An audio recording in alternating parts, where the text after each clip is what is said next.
हर बार एक नया प्रश्न आता है। इस बार का प्रश्न, कर्मा क्या है? कहते हमेशा सुनते हम, जीव दुनिया में आता है, अपने कर्म साथ लेके आता है। दो ही चीज होती है, एक श्वासों का खजाना, जितनी सांस उसको मिलती है, या उसके कर्म। क्योंकि एक मानुष चोला ही ऐसा चोला है जिसमें आके इंसान अपने कर्म बिगाड़ भी सकता है, सुधार भी सकता है। नहीं तो बाकी जीव जंतु पक्षी जितने हैं वो तो उनकी जो दिनचर्या, जो उनको आदेश मिला है, निभा के दुनिया चले जाते हैं। लेकिन इंसान हैवान बन के अपनी जिंदगी खराब भी कर सकता है, और शैतान बन के खराब भी कर सकता है, और भगवान भी बन सकता है अच्छे कर्म करके। कर्म इसे कहते हैं। क्योंकि जीव दुनिया में आया है सांसों खजाना प्लस कर्म। कर्म कैसे? कहते पिछले जन्म में कुछ भी उसने गलत काम किए होंगे उसकी सजा, या अच्छे काम किए होंगे उसकी पारितोषिक, इनाम, दोनों के लिए आया वो। यदि उसके गलत काम है, काटने के लिए कहते हैं सदगुरु का साथ मिलना जरूरी है। इंसान गलतियों पुतला है, गलतियां करता है। जब वह सदगुरु चरणों में जाकर शीश नवाता है, समर्पण करता है, गुरु और उसको उसे कर्म काटने का राह दिखाते हैं, मार्ग दिखाते हैं। उस राह पे चलते हुए अपने कर्म काट के अपनी जिंदगी को परमात्मा में, कहते ना, शुद्ध मन से विचरण करना। जीव तो हर तरह के आते हैं। अब कैसे करते हैं? बात है कर्म कैसे काटे जाते हैं। यदि किसी व्यक्ति ने पिछले जीवन में गलत कार्य किए, कि गाय को लात मारी, पत्नी को लात मारी, बच्चों को लात मारी, या किसी का हक खा रहा, उसे इस जन्म में आके उसका कर्जा उतारना है। जब गुरु चरणों में चले जाते हैं, गुरु और उनको मार्गदर्शक बन के समझाते हैं, यदि तूने किसी को खाया था, आज किसी मदद करके अपना कर्जा उतार ले। कोई व्यक्ति परेशान है, मजबूर है, घर का उसका छत टूटी हुई है, उसके बाद क्षमता नहीं है ठीक करने की, उसी घर की छत ठीक करके क्या चलेगा? कहीं ना कहीं किसी कर्म का हिस्सा कटेगा वहां पर आके। किसी भूखे को रोटी खिलाना, प्यासे को पानी पिलाना, अपने कर्म काटने के लिए गुरु और एक रास्ता दिखाते हैं। अभी कुछ दिन पहले एक समाचार आया, एक लड़का लड़की पढ़ाई करते हुए रिलेशनशिप में 5 साल उन्होंने बिताए। ठीक है, कुछ तो अटैचमेंट थी, प्यार था, पढ़ाई भी की, और अपने समय को साथ एक दूसरे बिताया।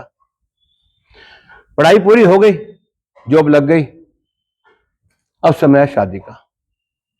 आदमी कमाने खाने लायक हो जाता है, फिर कहता ना अब शादी कर दो इसकी, अपना जीवन निर्वाह कर सकता है ये।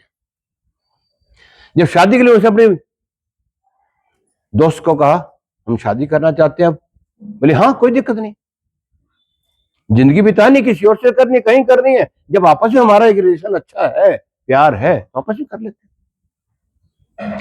ठीक है। अब हर किसी के मन में होती है जिस घर में जा रही हूं, घर, उन्हें इच्छा जताई मैं आपके माता पिता से मिलना चाहता हूं। वो लड़का अपनी माशुका को अपने घर ले आया। माता जी 4 पाई पे लेटी हुई हैं, उनको पैरालाइसिस था। जैसे लड़की घर के अंदर प्रवेश किया, देखते सामने बेटे ने कहा माता जी ये लड़की आई, इससे मैं शादी करना चाहती हूं। लड़की ने उसी समय कहा अरे आपको क्या हुआ? बेटे ने कहा मेरी माँ को पैरालाइसिस है, ये बिस्तर पे ऐसी रहती है, इनकी सेवा करनी पड़ती है। उस लड़की ने उसी समय इनकार कर दिया, नहीं भाई नहीं, मेरे बस की सेवा करनी नहीं, मैं सेवा नहीं कर सकती है। उसने उस कह के उसके प्यार को धुतकार दिया, शादी करने से इनकार कर दिया, और वापस अपने स्थान पे चली गई। ठीक है, लड़का क्या करता, स्वीकार किया, समय रहा, अपनी माता की सेवा करता रहा। 5 साल बाद उनकी माता जी का निधन हुआ। हर चीज का समय निर्धारित है, उनका समय निर्धारित था। दुनिया छोड़ के जब गई, अब उस बच्चे को, क्योंकि जब तक मां पैरालाइज घर में बैठी है, उन्हें अपने सारी खुशियों को त्याग दिया, कहीं आना जाना छोड़ रखा था कि मेरी मां को कहीं कोई तकलीफ ना हो। उसने उसे फर्ज को अच्छे से निभाया। माता जब दुनिया से गई, अब उसने दुनियादारी निभानी शुरू की। लखनऊ के अंदर एक शादी के अंदर एक नोता आया था। ठीक है, परिवार बड़े हैं सबके, कोई ना कोई नोता आया, वहां जा पहुंचा। वो लड़का जहां इवेंट में पहुंचा है, सामने देखता है वही लड़की जो उसको शादी के लिए इनकार कर चली गई थी, वो भी सामने से आ रही है। और उसके आगे एक व्हील चेयर थी, व्हील चेयर में एक बच्चा था। उसको देख के पहले तो एक आपसी रिलेशन था पुराना, रामा शामा हुई। उसका पूछा, ये बोले मेरा बेटा है 4 साल का। तो ये क्यों, व्हील चेयर क्यों? बोले इसको पैरालिसिस है।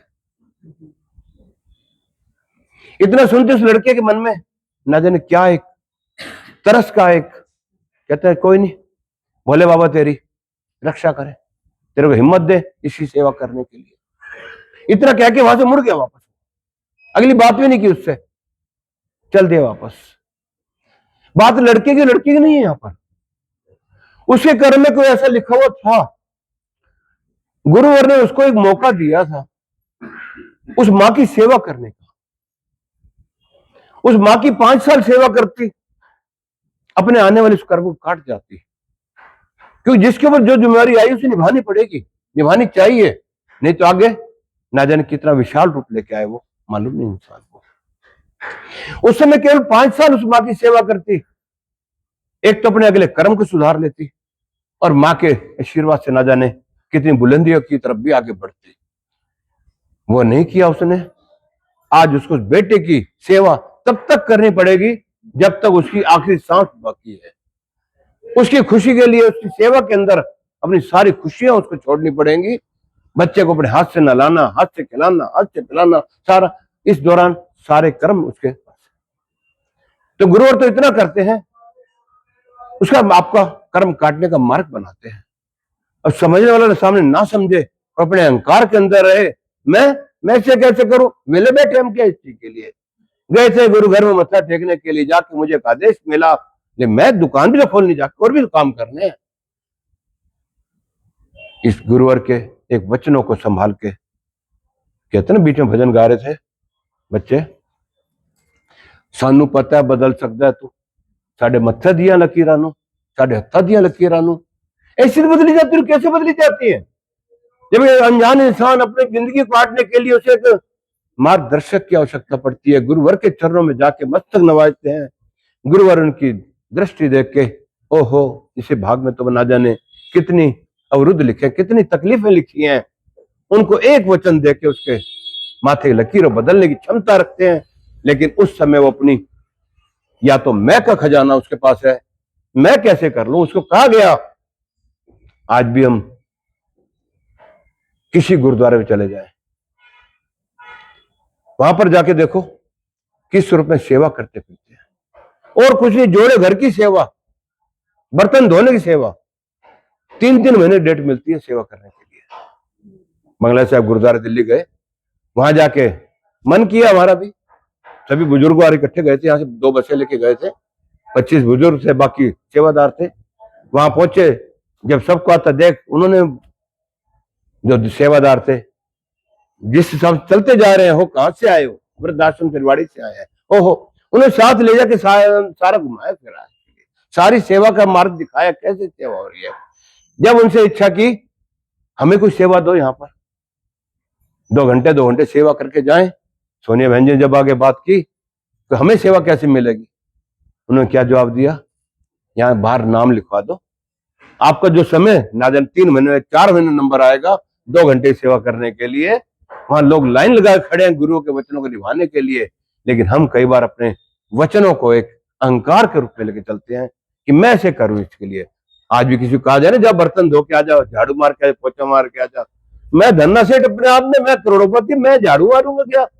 ना, झाड़ू वहां नहीं लगती, अपने कर्मों को झाड़ू लगती है इसके लिए, अपने कर्म धोने की झाड़ू लगती है इसके लिए।